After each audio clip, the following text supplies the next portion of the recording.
अल्हम्दुलिल्लाहि रब्बिल आलमीन वस्सलातु वस्सलामु अला अशरफिल अंबिया वल मुरसलीन अम्मा बअदु फ़अऊज़ु बिल्लाहि मिनश शैतानिर रजीम बिस्मिल्लाहिर रहमानिर रहीम। एक शख्स शाह सुलेमान तौसवी रहमतुल्लाह ताला अलैह उनकी खिदमत में हाजिर हुआ और अर्ज़ की कि हज़रत मुझे कोई नसीहत फरमाइए। आपने फरमाया, ए आने वाले, मेरी एक नसीहत याद रखना कि अगर तुम खुदा को अपने आप से बेहतर नहीं समझ सकते तो कम अज़ कम अपने बराबर ज़रूर समझना। तो वो शख्स ये अजीब व गरीब नसीहत सुनकर बड़ा हैरान हुआ और अर्ज़ करने लगा कि हज़रत मुझे इस नसीहत की कुछ समझ नहीं आई। आपने फरमाया, जाओ सुबह बात होगी। तो शख्स चला गया।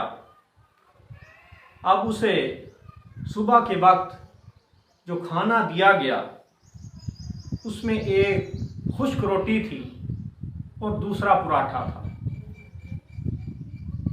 जिस तरह ही वो खाना शुरू करने लगा तो फ़कीर ने सदा लगाई, अल्लाह के नाम पर भूखे को खाना खिलाओ।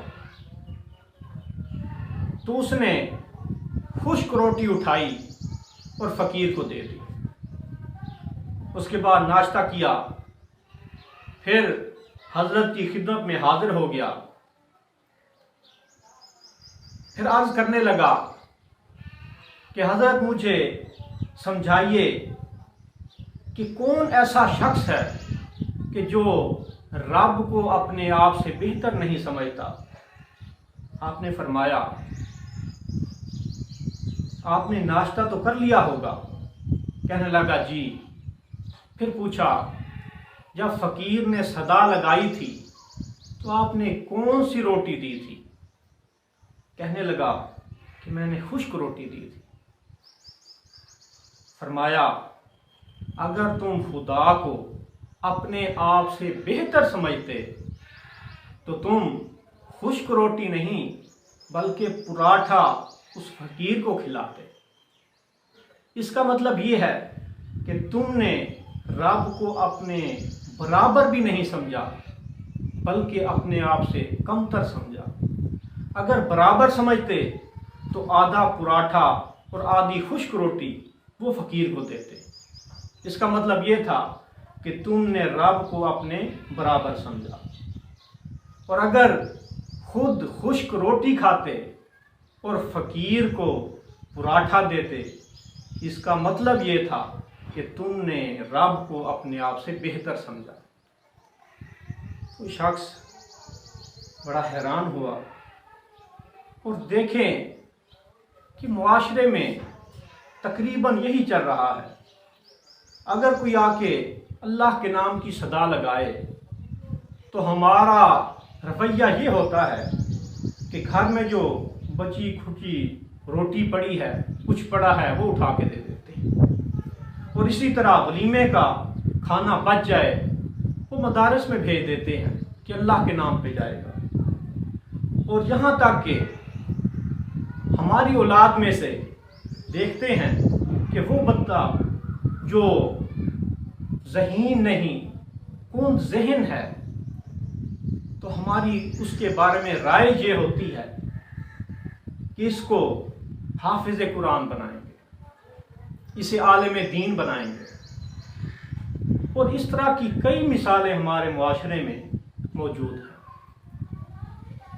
परवरदिगार आलम ने इरशाद फरमाया, लन तनालुल बिर्रा हत्ता तुनफिकू मिम्मा तुहिब्बून, कि हरगिज़ तुम नेकी को नहीं पा सकते यहाँ तक कि उससे खर्च करो जो तुम पसंद करते हो, जो चीज़ तुम्हें महबूब हो। जब ये आयत करीमा नाजिल हुई तो हज़रत अबू तलहा रज़ियल्लाहु ताला अन्हु मदीना में खजूरों के लिहाज से सब सहाबा से अमीर तरीन थे, तो वो उनके सामने एक बाग था कि जो उन्हें बहुत ज़्यादा महबूब था। तो हज़रत अनस रज़ियल्लाहु ताला अन्हु इरशाद फरमाते हैं, आका करीम की बारगाह में हाजिर होकर अर्ज़ किया, या रसूल अल्लाह, कि रब तो फरमाता है लन तनालुल बिर्रा हत्ता तुनफिकू मिम्मा तुहिब्बून, तो मुझे सबसे ज़्यादा महबूब ये खजूरों का बाग है जो कि मस्जिद नबवी के बिल्कुल सामने है।